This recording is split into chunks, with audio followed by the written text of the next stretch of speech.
Got to ask you another question that really struck me coming out of the minutes, because the minutes said that the new outcome-based forward guidance is not an unconditional commitment to a particular path. I thought you guys just said that you dissented against it, that the Fed won't be moving rates until inflation is at 2% and moving higher and you're at maximum employment. Now it sounds like there's some flexibility there, Rob. Was this a compromise that had to be reached for you guys to put out this statement and have the new forward guidance? It really seems vague and not clear still, even though you've said recently, no, there's plenty of clarity on this new framework. Well, I think there's plenty of clarity for the next 2.5, 3 years on the path of rates. I think there's going to have to be judgments made on what we do beyond the next 2.5, 3 years. But I think it's going to take us that long to weather the pandemic and get the economy back on track. And I think until we've done that, rates are likely to stay where they are. But there's another paragraph. So there's the paragraph with the forward guidance or enhanced forward guidance. Then there's another paragraph after it, which is worth reading, which talks about financial stability and a whole range of other issues going on in the economy that we're going to be cognizant of. And my own view is we should be cognizant of. So I think, yes, and there will always be people who say they want more clarity, they want more transparency. But I'm a business person. I've been watching the Fed for most of my adult life. We've got pretty good visibility on what the path of rates is for the next few years. There may be some debates about asset purchases, but I think there's decent visibility there also. And I think you want the Fed to have the ability to use its judgment and adapt to overall conditions. Why is 2% so important? You just mentioned the financial risk. That was part of your dissent. For what, 8 years, when inflation couldn't get to 2% and stay there, unemployment got down to a 50-year low, GDP was growing near trend. Does it really matter that much to get to 2%, especially if you're going to take the risk of financial risk on your plate as you do so?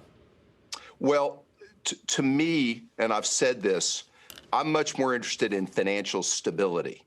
So we don't want deflation, and we don't want, on the one hand, and we don't want inflation running away from us. What ideally you want is financial stability, so people can go out and have, with confidence, buy goods, businesses can transact, and not worry that we're going to either have an extreme deflation or inflation. I think it's wise for us, and I support us re-anchoring inflation expectations at 2%. But for me, the 2% by itself is not magical. It's indicative of price stability, and I think that's what we're shooting for. The virus, Fed, and you too. I mean, you've been saying, a lot of you guys have been saying, this is the top of the list. If you want to ask me where things are going, it's the virus. Where do you see the virus now? You watch it very closely. You have contacts yourself, scientific, epidemiologists, everything. In a nutshell, where are we? I would say we're at a kind of an uncomfortably high level of virus right now.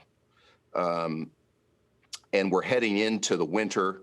We're heading into flu season. And so most of the epidemiologists, infectious disease experts I talk to are worried that we're starting the fall at an uncomfortably high level. And their worry is at this high level, if we don't really show discipline in mask wearing and healthcare protocols, that we could get in an unmanageable situation in some locations. Obviously, I'm hopeful about a vaccine. I'm hopeful of better therapeutics, but I think we're going to have to really be disciplined in the meantime, and probably for a good part even of the time after we get a vaccine, to wear a mask, follow the protocols, and respect this virus and respect each other. Does the Dallas Fed Mobility and Engagement Index that you guys came up with this year look so interesting? It attracts cell phone usage to get a gauge of the economy and how it's being affected by the virus. Right now, what's it telling you? It tells me that we're kind of, it's consistent with the virus. We're kind of stalling out in the low to mid 30s. And so just to give people an idea, 0 is the best possible score. That's the level of engagement in February. 100 is the worst. That's what happened in April. And we've recovered quite a bit of the way, but we're hanging around in the 30s. We're showing a little bit of improvement, but I would say the improvement is decelerating. And you kind of see that in the claims numbers today, that we're getting better, but the rate of improvement is slowing. And I think the incidence of the virus is probably a big factor as to why we're improving, but the rate of improvement's stalling out a bit. Main Street Lending Facility, you commented on that today. You said that it does need to have changes, like easing credit requirements, but that's up to Treasury and Congress. So can the Fed, is there nothing the Fed can do to fix what's holding it back from being a stronger source of lending and stimulus, especially if we may have to wait 4 or 5 months to get more from Congress? I mean, I would listen. The other 13.3 programs, Fed programs on the public markets, I think are working very well, including the municipal program, where there's plenty of borrowing in the private market, and the Fed backstop is encouraging that and encourage flow of funds into those markets. And I think it's good the Fed isn't being used as much, but the backstop is serving the purpose. On Main Street and on PPP, in talking to small businesses, we could use more. Another round of PPP would probably be useful. And on the Main Street program, it's not that mid-sized and small businesses aren't borrowing from their banks, but the banks are deciding. I was just talking to a banker today, indicative. We're lending to those companies. We just rather not do it through the Main Street program because we want to keep a higher than 5% share of the loan. We like the loan. And on loans we don't want to keep, we're not going to use Main Street because we don't even want to keep 5% of the loan. So you're seeing that. You're going to need an ease in the financial terms of that, and maybe in the refinancing terms. But it's not like companies are not borrowing. It's just bankers and companies are doing transactions. The problem is for those companies who would want to use Main Street, they're usually weaker credits, and that's the dilemma. There's no getting around. You need some credit softening. That means greater loan losses. I want to wrap up with a kind of a big picture question. Modern monetary theory.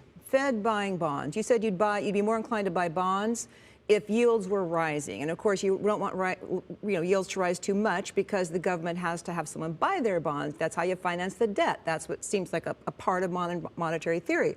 Has the Fed been sort of dragged by circumstances into doing just that?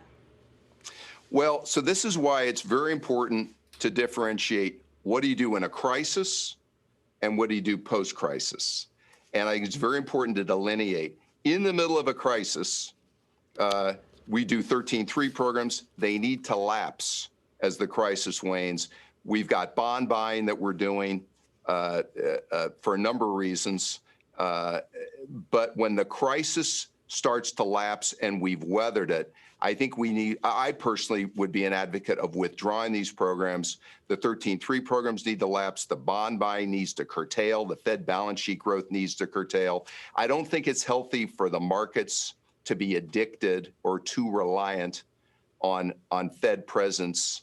I don't think it's a healthy thing. I think it engenders fragilities. And I think it's always wise to keep that in mind. And I will be actively keeping that in mind as we go through this.